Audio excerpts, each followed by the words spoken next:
Live हो गया। हाय दोस्तों, नमस्कार। मैं रोहिताश गौड़, आपका चहेता मनमोहन तिवारी भाभी जी घर पर है की तरफ से आपको बहुत सारी शुभकामनाएं देने जा रहा हूँ। बड़े दिनों बाद आपसे मुखातिब हो रहा हूँ। क्या करूँ, आज अचानक मुझे छुट्टी मिल गई और इस छुट्टी का जो है वो सदुपयोग भी हो गया, क्योंकि आज जो है वो हमारी मुलाकात एक बहुत ही अजीम शख्सियत से हुई, जिनके बारे में जानने का मौका मिला, जिनके कामों के बारे में जानने का मौका मिला, जो एक फील्ड में बहुत अच्छा काम कर रही हैं। डॉक्टर निर्मला ठाकुर हैं, हमारे बीच मौजूद हैं। आप फीमेल सेक्स वर्कर्स के लिए काम करती हैं, उनके एस्टेब्लिशमेंट के लिए काम करती हैं, उनके हेल्थ के लिए काम करती हैं, और भी बहुत सारे फाइनेंशियल एस्पेक्ट्स हैं जिनको लेकर निर्मला जी बेहतरीन काम इस फील्ड में कर रही हैं। तो मैं चाह रहा था कि क्योंकि हम लोग की कोशिश यही रहती है कि हम जो है ऐसे ही कुछ जो लोग हैं जो सोशल कॉज के लिए काम करते हैं और जेन्युइनली काम करते हैं, सबसे बड़ी बात है फील्ड में, ऐसे लोगों से हम आपकी मुलाकात करवाएं। हमारी association, all India artist association का भी यही मकसद है। हमने बीच में और भी बहुत सारे लोगों से आपकी मुलाकात करवाई, लेकिन ये जो है बड़ी अजीम शख्सियत की मालिक, बड़ी दबंग किस्म की, मतलब इनसे मिलने के बाद मुझे लगा कि ये जो है वो पहाड़ भी उठाकर जो है ऐसे ले जाएंगी। मतलब अच्छी स्ट्रांग महिला, सच्चाई के पथ पर चलने वाली महिला, बहुत सारी जगहों से इसीलिए छोड़कर आ गई अपना खुद का काम, मतलब वन मैन वन शो करूंगी, क्योंकि जहां जहां भी रही हूं वहां पर मुझे जो है मेरी तरह का काम नहीं मिला, मतलब मेरी तरह का काम नहीं मिला, मेरी तरह के लोग नहीं मिले। इस वजह से तो ऐसे लोग जो खुद अपने पर विश्वास रख के आगे बढ़ते हैं वो है डॉक्टर निर्मला ठाकुर जी। तो निर्मला दी को जब मिली मैं कुछ दिन पहले ही मिली मैं, और तब मैंने आके बताया था रोहित जी को कि रोहित जी मैं ऐसे से मिली हूँ किसी से, उनसे मिलना है। तो रोहित जी की छुट्टी थी 1 तारीख को, लेकिन तब मैं बिजी थी। बस मुझे पता नहीं था कि ये इतने जल्दी हो जाएगा कि निर्मला दी मेरे घर पे आ जाएंगे, मतलब हमारे घर पर आ जाएंगे। तो रोहित जी आज मिले हैं, और जो मैंने कहा था, आपको क्या लगा उनके बारे में? जब नहीं, बिल्कुल मुझे वाकई बहुत अच्छा लगा, और आपको महसूस हो जाता है, आपको पता चल जाता है सामने वाले का कि वो क्या विचार रखता है या उसका पास्ट क्या रहा है, उसकी सोच, उसकी आइडियोलॉजी, उससे बात करने के बाद भी। और अगर आप शांत भी हैं तो भी कोई शक्ति होती है जो आपको अंदर से जो है, जिसको क्या इंट्यूशन कह सकते हैं, या किसी पर्सनैलिटी के बारे में जो आपको पता चल जाता है कि हाँ ये सही है या गलत है। तो यही हुआ, और बातचीत के दौरान बहुत सारी चीजें इनके बारे में जानने को मिली। आज इनकी अपनी खुद की संस्था है ना, जिसके तहत आप काम कर रही हैं, जॉइनिंग डॉट्स ऑर्गेनाइजेशन के तहत, JDO, इसके तहत आप काम कर रही हैं और बेहतरीन काम कर रही हैं। मुझे इनके बारे में काफी जानने का मौका मिला। तो मैं चाहूंगा कि निर्मला जी भी अपने बारे में कुछ बताएं कि आखिर इस एसोसिएशन का जुड़ाव जो आपने बनाई है, वो पहली बात तो क्यों बनाई, अपने बारे में बताओ और ये बताओ। नमस्कार। सबसे पहले रोहित जी और रेखा जी को मेरे तहे दिल से मैं धन्यवाद करना चाहती हूँ कि जो मुझे आप लोगों ने घर पे बुलाए, इतना अच्छा मेरे बारे में आप लोगों से मिलने मुझे मिला, बहुत खुशी हो रही है। और मैं जो भी आपने बताया मेरे बारे में, तो मैं आज इतनी खुश हूँ कि कुछ बोलने का मुझे खुशी से यही नहीं हो रहा है।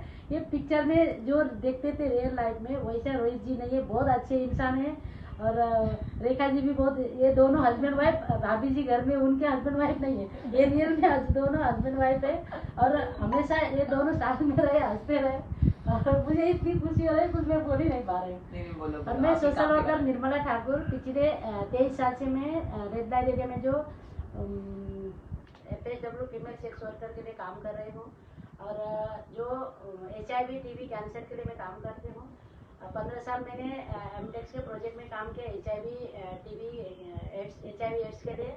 और अभी मेरा प्रोजेक्ट, मैं वुमन ट्रैफिकिंग के लिए भी काम करती हूँ, चाइल्ड लेबर के लिए भी काम करती हूँ। और अभी मेरा 2018 में ज्वाइनिंग डॉट ऑर्गेनाइजेशन, जैसा अभी रोहित जी ने बताया कि हमारे NGO में 380 HIV पॉजिटिव पेशेंट है, जो 140 नेटली लोग हैं, उन लोगों को हम लोग हर महीने में न्यूट्रिशन डिस्ट्रीब्यूट करते हैं।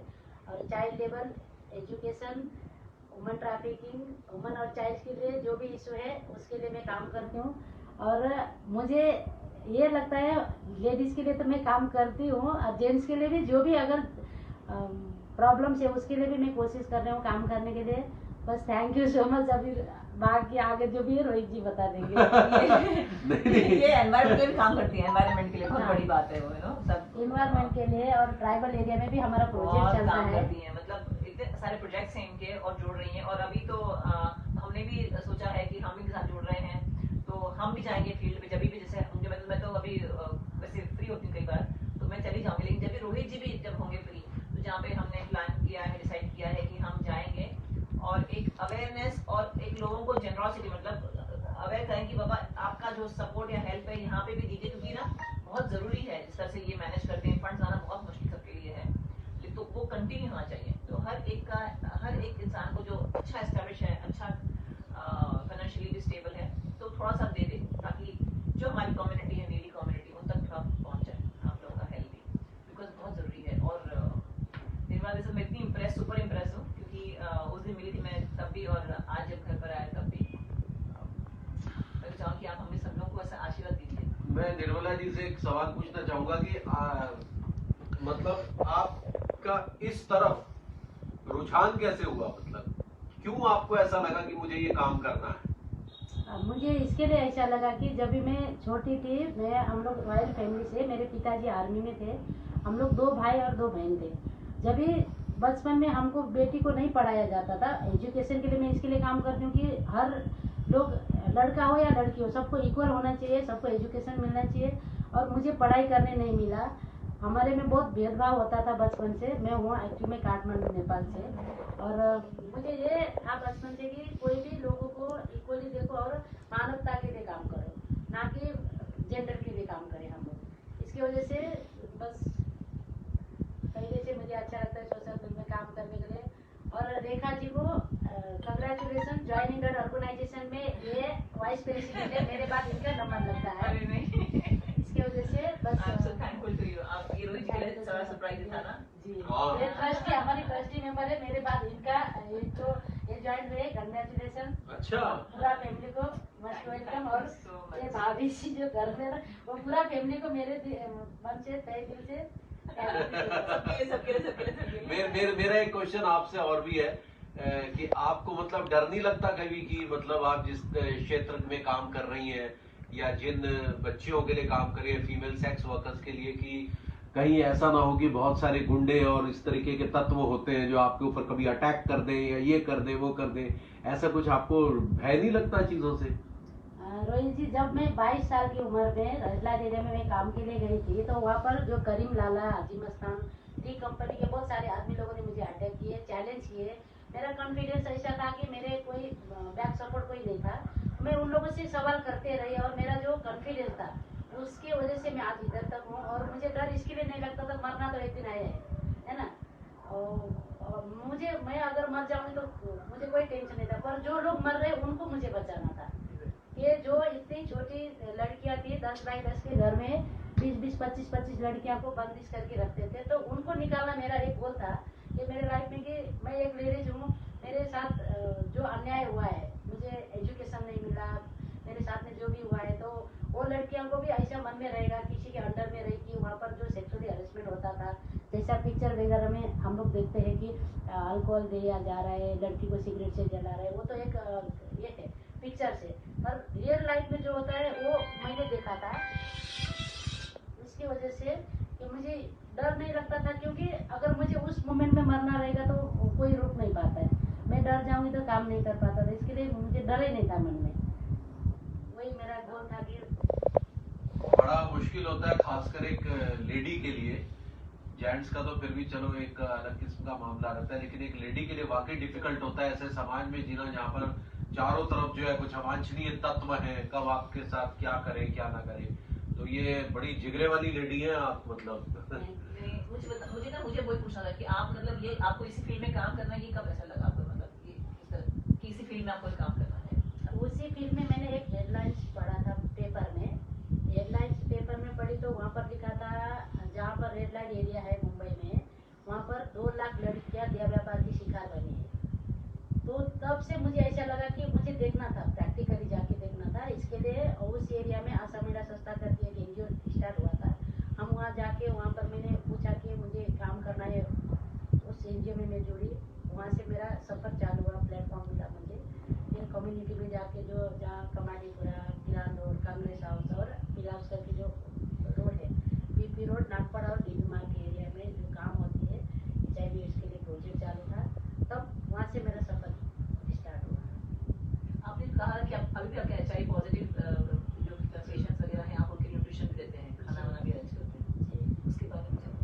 2015 में मैंने 10 पेशेंट से स्टार्ट किया था। नायर हॉस्पिटल में एक डॉक्टर से मेरा मुलाकात हुआ, वो मैडम और मैं मिलकर 10 पेशेंट को हमने स्टार्ट किया था। आज मेरे पास 380 जो HIV पेशेंट है। तो कोई भी NGO में लोग अपने HIV टेस्ट करने के लिए उनको ऑफर करते हैं, तुम्हारे पास खाना है कि नहीं, कोई पूछता नहीं था।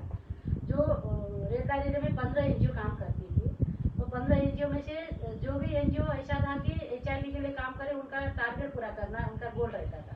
तो अगर मैं HIV पॉजिटिव हूँ तो मेरे घर में दाल राइस नहीं है खाने के लिए, तो मैं HIV का दवा खाऊंगी तो मुझे उसका साइड इफेक्ट होगा। जब न्यूट्रिशन नहीं, मैं खाने नहीं खाऊँ तो दवा कैसा काम करेगा, वो मेरे दिमाग में आया। तो मैंने 2015 में स्टार्ट किया। जब मैंने NGO का नौकरी छोड़ी, रिजाइन देने के बाद मैंने स्टार्ट किया। उसके बाद 10 पेशेंट का ये राशन देने का चालू किया था महीने में। आज मेरे पास 380 पेशेंट है। 380 पेशेंट में से 140 जो नीडी लोग हैं उनको हर महीने का हमारा राशन जाता है। बस हर महीने 140 पेशेंट्स को राशन पहुंचाना, और कोरोना टाइम में भी जो इनको मुश्किल बताया कि मुझे बहुत बड़ी बात है। तो इसके लिए फंड्स कहाँ से जुटाते हैं? बस जो डोनर्स हैं अपने लोग मिल गए, कभी इस तरह से फिक्स्ड फंड गवर्नमेंट का बड़ा नहीं है आपके पास? गवर्नमेंट का मेरे पास कोई फंडिंग नहीं है। 2018 में सरकार दे आपको फंड इसके लिए। 2018 में हमने ज्वाइनिंग ऑर्गेनाइजेशन रजिस्ट्रेशन किया था। आज मेरे पास सब पेपर वर्क का रेडी है, हमारे पास सब डेटा भी है, जितने पेशेंट है उनका सब डेटा मेरे पास है। और हर महीने में हम फॉलोअप रखते हैं, और अभी जो CD4 रिपोर्ट वगैरह रहते हैं उनका रिपोर्ट वगैरह सब हम फॉलोअप करते हैं। बस अभी हम है ना, आप अपील करो कि लोग उनको। नहीं, मैं यही कहूँगा कि हमारे जितने भी एक्टर दोस्त हैं या और भी हमारे जो भी मेरे साथ इंस्टा पे भी जुड़े हैं लोग, वो अगर आएंगे इस मुहिम में साथ में ऐसे टाइम में तो बहुत अच्छा रहेगा। ज्यादा से ज्यादा तादाद में अगर लोग जुड़ेंगे तो बहुत अच्छा रहेगा, क्योंकि देखिए एक जुड़ता है उसके साथ 1000 जुड़ते हैं, फिर एक कारवां बनता चला जाता है। इसी तरह से जो है बड़े बड़े काम भी हुए हैं, महात्मा गांधी की मुहिम हो या आज मोदी जी की मुहिम हो, या ये सब इसी तरह से आगे बढ़ी है कि हाथ जुड़े और फिर एक कारवां बनता चला गया। तो मेरे ख्याल से अगर इस तरह से रहेगा तो बहुत बेहतर बात रहेगी। हमें इस तरह के कर्म में साथ देना चाहिए, ये मैं आप लोगों से तहे दिल से गुजारिश करूंगा। तो हमें निर्मला जी के साथ रहना है, हम रहेंगे, और लोग भी जुड़ेंगे तो अच्छा रहेगा। क्योंकि आप लोगों ने देखा कि हम हमेशा जुड़े रहे हैं लोगों से, चाहे अपना हमारा खुद का जो NGO है, ऑल इंडिया हार्ट एसोसिएशन, या मेरा ट्रस्ट है टेंसी, या दूसरे भी जो NGOs रहे हैं, कैंसर या अदरवाइज सोशल कल्चरल, सब में हम जुड़े रहे हैं, सब में जुड़े रहे हैं। जहाँ पे भी जैसा हुआ हमने किया है, तो अगर आपके आसपास है तो वहाँ जुड़िए। अदरवाइज हम आपसे रिक्वेस्ट करेंगे ज्वाइनिंग डॉट्स ऑर्गेनाइजेशन से जुड़िए, JDO से, क्योंकि यहाँ पे फंड्स चाहिए।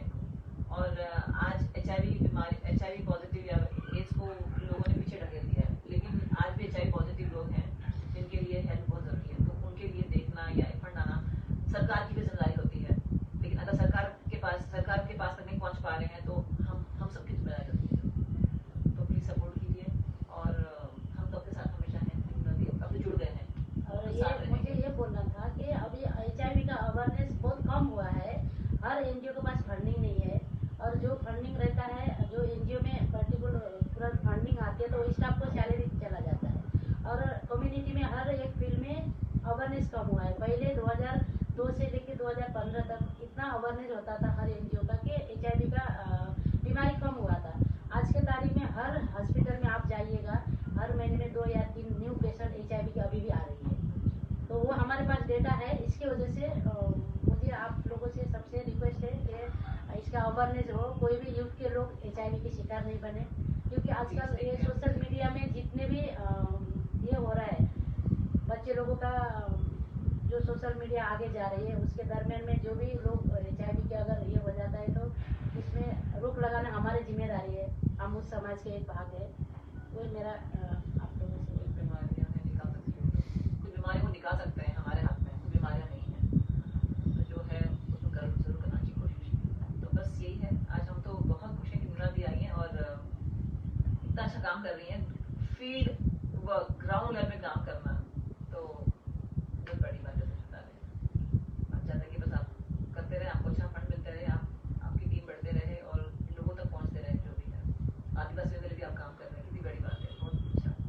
हम तो बहुत खुश हैं। रोहित जी आज घर पर हैं, आपके भैया जी घर पर ही थे, तो ये बहुत अच्छा हो गया, मिल लिए, वरना इनको वक्त नहीं मिलता। तो मुझे एक बड़ी अच्छी बात इनकी ये लगी कि इन्होंने न केवल औरतों के बल्कि आदमियों के अधिकारों की भी बात करी। ये कुछ करने वाला बहुत सारे कानून ऐसे जो सिर्फ औरतों के पक्ष में है, हाँ। तो ये कहती है कि नहीं, आदमियों के लिए भी सेम होना चाहिए। जी, मैं रोहित मानती जी, हूँ। मैं डोमेस्टिक वायलेंस का केस भी हैंडल करती हूँ। ओह। तो कोई अगर आके केस फाइल करती है कोई लेडीज, तो मैं सबसे पहले लेडीज से सवाल करती हूँ कि एक आदमी अगर महीने में 30,000 रुपये कमाते तो औरत का भी बहुत सारा डिमांड रहता है, तो औरत समझ के नहीं लेना चाहती। मैं एक औरत हूँ, इसका मतलब नहीं कि मेरे पल्ला भारी होना चाहिए, ये इक्वल कायदा होना चाहिए। जितना लेडीज आदमी को बोल सकते उतना आदमी भी औरत को बोल सके, ये मेरा ये है, नहीं, ये नहीं, कहना है। क्योंकि बहुत सारे जब हम औरतें बोलते हैं ना, जब औरतें बोल रहे हैं कि हम इक्वल हैं, तो हम क्यों हम अपने आप को हमेशा सोचते हैं कि नहीं हम अलग हैं फिर। नहीं, लेडीज मैं के लिए भी- बहुत सारा कायदा है, पर जेंट्स आजकल ज्यादातर जेंट्स डिप्रेशन में है। मेरे पास केसेस आया है, उन लोग ऐसा हम लोग तो लेडीज है, एक लेडीज से बोल के रो भी सकते हैं। आदमी लोगों का ऐसा मन का ये है कि उन लोग निकाल नहीं सकते, लोग क्या बोलेगा, दोस्त मेरा हंसेगा, वो डिप्रेशन में चले जाते। मैं काउंसलिंग भी करती हूँ। हमारे यहाँ पे से एक और था हमारे ऑफिस में कि जिसने कहा था कि आपके यहाँ पे विमेन हेरेसमेंट सेल होता है हर जगह ना, जी। वो तो कंपलसरी है, तो मेन हेरेसमेंट सेल क्यों नहीं बनता? मेरा आपसे एक सवाल है कि जैसे आजकल जो है बहुत सारी लेडीज ऐसी हैं जो क्योंकि बहुत सारे कानून औरतों के फेवर में है ना, मानते हो कि नहीं, चाहे वो डॉरी का हो कुछ भी हो, तो उसका औरतें बहुत मिसयूज करती हैं कई बार। बिल्कुल, बिल्कुल। जैसे मैंने अपने बहुत सारे मित्रों को देखा, उनके बेचारे माँ बाप ने वो किया भी नहीं, वो वहां रहते भी नहीं, और वो बेचारे खड़े हैं कोर्ट में, वो औरत ले गई, उसने मिसयूज किया उस कानून का।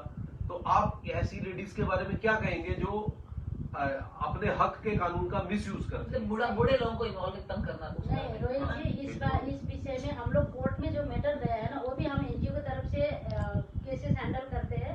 ऐसा डिफिकल्ट केस रहेगा तो हम वो जो आरोपी है वो क्रश केस भी होता है। क्योंकि अगर मैं गुनाहगार हूँ, मेरे ससुराल वाले के ऊपर मैं ब्लेम कर रहा हूँ, तो वो हम लोगों को, हम एनजीओ वाले को पता चल जाता है कि ये कितना सही है और कितना गलत है। इसके लिए एक वुमन सेल्स का एक स्पेशल सेल के हमारा एक टीम है, एनजीओ वाले का 5 लोग टीम है, कि हम 2-3 बार काउंसलिंग में, अगर वो उसका देखिए, अगर मैं किसी को ब्लेम करने जा रही हूँ तो हमको समझ में आ जाता है। इसके लिए उसके खिलाफ भी हम लोग काम करते हैं जो झूठा आरोप लगा के केस में फंसाया जाता है। क्योंकि पैसे के लिए ना बहुत सारा फैमिली का डिवोर्स हो रहा है, घर में फैमिली मैटर हो रहा है, और डोमेस्टिक वायलेंस का केसेस जो भी बढ़ रहे हैं, तो उसके लिए भी हमारा एनजीओ काम करते हैं। और हम लोक अदालत को रिपोर्ट भी करते हैं। हमसे नहीं हुआ तो हम आगे वाले हमारे सीनियर जो काउंटर है उनके पास रिक्वेस्ट रेफर करते हैं। ये सब काम हमारा है। बहुत जरूरी है। कोई भी हो ना, अपना जो भी कानून बना है उसका मिसयूज मत कीजिए अननेसेसरी। बहुत गलत बात है। सामने वाला जो है ना बंदा, उसका क्या हो रहा है, जी, उसमें जो युग के बच्चे लोग हैं, अपने घर के बच्चे, उनके ऊपर बहुत बड़ा असर पड़ता है। और इसलिए तो आप इतना करते आए, इसलिए तो आप इंटरनेशनल ह्यूमन राइट्स कमेटी में भी थे। जी। ये बताया आपने, 3 साल रहे हैं ये 2015 से 2018 तक। जी। तो वो बहुत बड़ा ऑनर है वहाँ पे रहना। मैंने ये सवाल आपसे इसलिए किया क्योंकि सरकार ने जो कानून बनाया है वो बिल्कुल करेक्ट है कि डोमेस्टिक वायलेंस, औरत हमेशा पिसती आई है, हमेशा कहते हैं कि बस वही है। लेकिन जब कुछ पढ़ी लिखी औरतें जो हैं, या पढ़ी लिखी भी कह लें या कुछ और, जब इसका मिसयूज करती हैं, चालाकी से मिसयूज करती हैं, तो वो बेचारा मर्द क्या करे, वो तो इनोसेंट है, लेकिन उसका कानून नहीं सुन रहा है। पहले तो धर के उसको पहले अंदर किया जाएगा, है ना, जी। उसके बाद फिर उसके माँ बाप बेचारे, वो क्या करेगा, कुछ भी नहीं कर सकता, उसकी पूरे समाज में बेइज्जती हो जाती है उस समय तक। तो सरकार को इसका भी संज्ञान लेना चाहिए, मुझे लग रहा है, ऐसी लेडीज के लिए जो इस तरह से कानून का मिसयूज करती है। तो आप मतलब अग्री करती हैं जी इस बात जी, से, मैं है ना? एग्री करती हूँ। क्योंकि मेरे पास केसेस आता है तो 1-2 केस में हमारा ऐसे हुआ है। हमारा ये तरीका है डोमेस्टिक वायलेंस का केस हैंडल करने का। अब जैसा एक लेडीज ने हमारे पास केस रजिस्टर किया, तो बाकायदा हम राइटिंग में लेते हैं। उसके बाद उनको डेट देके हम उनके अपोजिट फैमिली को बुलाते हैं। जब अपोजिट आके दोनों का हम सुनते हैं, देखिए दोनों हमारे लिए इक्वल है, दोनों का जब हम सुनते हैं तो फिर हम कोशिश करते हैं साथ में उन लोगों का मीटिंग करके क्या सही है, क्या सही क्या है, गलत क्या है, किसका गलती है, वो हम लोग कम से कम 3 महीने तक हम देखते हैं। जैसे फैमिली कोर्ट का प्रोसीजर है, उस तरीके से हम लोग दोनों लोगों को साथ में रख के करते, तो उसी में निकल जाता है कि किसका गलती है और इनका गेम क्या है, किसको पैसा चाहिए, किसको रिश्ता चाहिए। क्योंकि यहाँ पर 2 ही मुद्दा है। ये जो सोशल मीडिया का फैशन मार्केट आज के तारीख में स्टार्ट हुआ है, ये किसी को भी आज की तारीख में सही का एक्चुअल में रिश्ता नहीं चाहिए। जो ब्लड का रिश्ता है ना उसको उनको भी पैसा चाहिए। एक दूसरे को इसके लिए ब्लेम करते कि अब कल मेरे पास नागपाड़ा का एक केस आया था, सीनियर सिटीजन है, उनका मम्मी पापा गुजर गए, अब उनका घर वाले उनको मुझे बोल रहे हैं आप उनको अनाथ आश्रम में रेफर करो। मैं जाके उनका फैमिली को काउंसलिंग करके आई, होम विजिट के लिए जाके काउंसलिंग करके आई। तो इस तरीके के मैटर नहीं होना चाहिए। वहीं से हमको पता चल जाता है कि किसको क्या चाहिए। अगर आपको रिश्ता नहीं चाहिए तो आप किसी को ऊपर ब्लेम मत करो। हम उनको अकेले में काउंसलिंग करते हैं, ज़्यादातर केसेस ऑफिस में हमारा हैंडल हो जाता है। बस यही है कि मेरा भी यही रिक्वेस्ट है, कोई किसी को गलत ब्लेम नहीं करे, आगे जाके दोनों फैमिली आराम से रह सके। अगर आपको मेरे साथ नहीं रहना है तो आप खुशी से मेरे से अलग हो सकते हो। ये हम लोग इस तरीके से हम लोग बहुत मजे लगे काउंसलिंग भी करते हैं आप। तो ये अभी है निर्मला जी, तो और ये आप फेसबुक पे इंस्टाग्राम पे भी है ना? इंस्टाग्राम पे नहीं, फेसबुक पे है, फेसबुक पे है, इंस्टाग्राम पे हम करवाएंगे अभी। तो क्योंकि काम में इतने बिजी हैं कि सोशल मीडिया पे बिल्कुल नहीं है, पर फेसबुक पे है, इनकी यूट्यूब पे भी इनके वीडियोस हैं, हम लिंक शेयर कर देंगे, है ना? रोहित जी लिंक शेयर कर देंगे। और बस सपोर्ट कीजिए आप लोग, सब लोग, ये बहुत ज़रूरी है। सोसाइटी आपको बहुत जल्दी है, तो आपका फर्क होता है देने का, चाहे थोड़ा ऑल द बेस्ट डियर। आगे जो है इनके साथ मुलाकात का सिलसिला जारी रहेगा। हमारे भैया, हमारे बड़े प्यारे भैया, चलो ये भाभी जी घर में मैंने आज तक एक भी सीरियल नहीं देखा, पर लाइव मुझे मिलना था। Tiwari ji, Rohit Tiwari ji, thank you, all the best, good night. Thank you.